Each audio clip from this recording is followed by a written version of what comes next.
When Michael moved into his new apartment, he thought he'd gotten a steal. It was spacious, cheap, and close to work. The landlord, an older man with a weary face, mentioned one odd detail during the tour.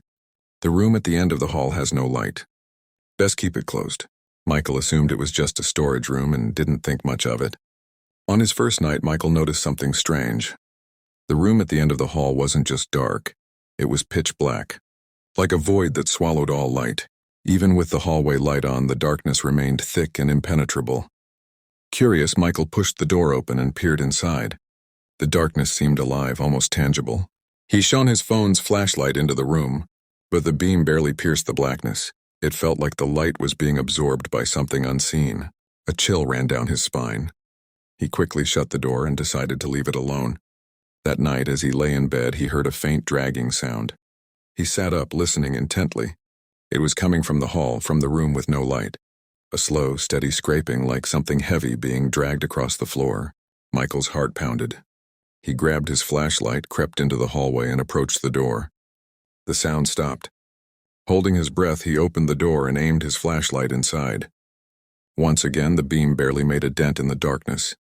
He saw nothing but felt eyes watching him from within. He slammed the door shut and backed away, his pulse racing.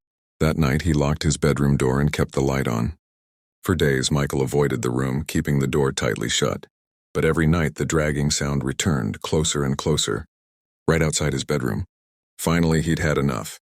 Grabbing a baseball bat, he stormed into the hall, flung the door open, and shouted, "Who's there?" For a moment, there was only silence. Then a whisper, soft and inviting, "Come in." Michael's blood went cold. He turned to run, but the door slammed shut behind him. His flashlight flickered and died, plunging him into total darkness. The air grew thick and cold. Whispers surrounded him, closer now. "Come in, stay with us." He stumbled back, hands frantically searching for the door, but he couldn't find it. Panic set in. The whispers grew louder, a frenzied, eerie chorus. Michael screamed, but his voice was swallowed by the dark. The next day, the landlord knocked on Michael's door, but there was no answer.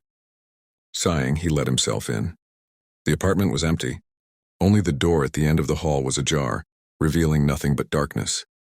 The landlord quietly closed it, muttering to himself, "Some rooms are best left shut." "Cuarto,"